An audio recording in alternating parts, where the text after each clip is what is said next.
you ask me to chair this committee. I do so without any lobbying on my part to get this committee.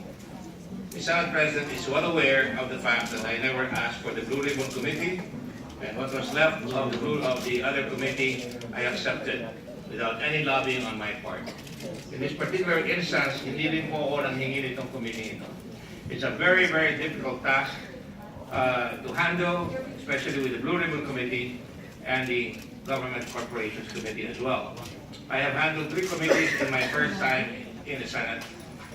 And as you know, I will always give it 100% whenever we do handle these committees. I do pray for the support of the members and the understanding. I just want to say this, in all candor. This is an event that I don't think anybody wants. To have to declare a committee vacant along with its members is something that goes against the grain of any Senate. Unfortunately, as I was saying earlier, and the Senate President will recall, we have to choose the committees very, very well. Otherwise, there will be conflict. And the situation on the Committee on Justice was certainly not unexpected. Certainly, the pressure being put to bear upon the President and certain members of the Senate, accusing one another of all kinds of things, does not help.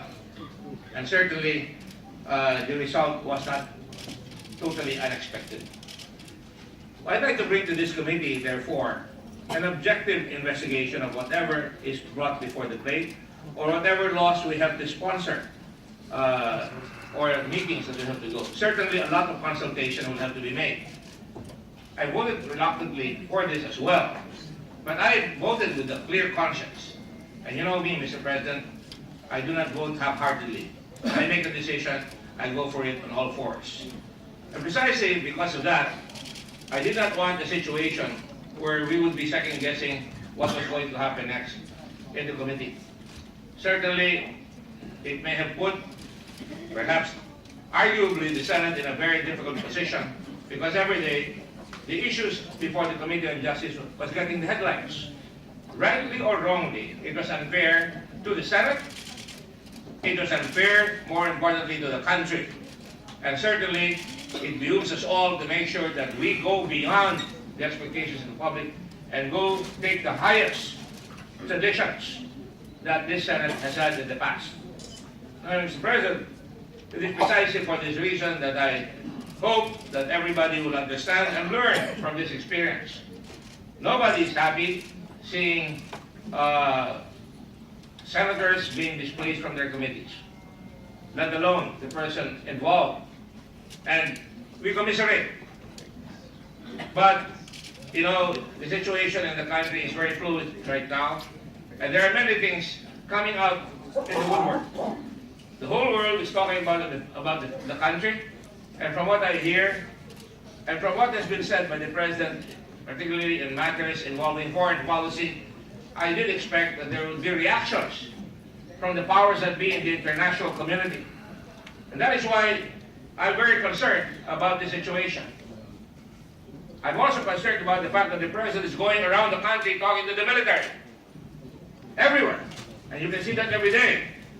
And perhaps he is very concerned about the situation in the country having a war on drugs and a war on terrorism. If all the members of this Senate listened to the privileged speech of this representation the other week, I never threatened to come up and say we were going to declare a suspension of the writ of habeas corpus.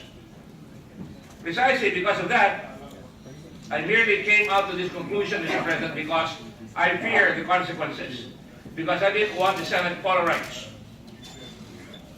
In the first place, Mr. President, you already have a situation because everybody's saying you cannot have an objective result from combatants.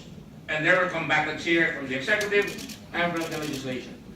And so, to the wisdom of the Senate, in declaring the seat vacant, I believe that decision was made, Mr. President, and I will call for the orders of the day because I'm not distracted and I appreciate that Senate President Rilon, my good friend, and my good friend Majo, Majority Floor Leader, are talking And sometimes it's very disturbing, Mr. President. I'm not saying I'm being disturbed by it.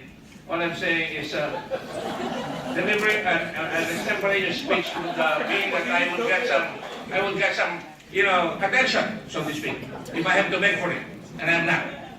And so, Mr. President, so that my line of thinking will not be, derailed, we do so here today for the benefit of the Senate, for an objective Senate, a Senate that will provide objectivity in the hearings, and that is why you can take a look even at the composition. I did not take part in selecting. I let the whole Senate talk about it, and we tried to reach the other parts of the majority, and they were the ones who recommended. And that is why Senator Cayetano is a member of the committee, and so is Senator De Lima. And we tried to get lawyers, Mr. President, to come into the committee so that whatever investigation will happen will be done in the highest interest of the country. It doesn't serve us well when suddenly witnesses are produced and the co-chairman of the committee, Senator Lacson, is not aware of it. It opens us to criticism. That is what we will try to avoid. We will avoid surprises. We will be transparent because that's the rule of law. Transparency, predictability, consistency, and continuity. And that is why, Mr. President, while I do so reluctantly, I do not shirk at the responsibility. I will accept the challenge with the help of the members of the committee, and I thank them for their vote of confidence, but I do expect that they will also participate in all the hearings with fairness, with equanimity, and with the highest interest of the country at heart. And even if some of them will be talking, I'm sure they will be talking, not out of turn, but they were talking about the issues of the day.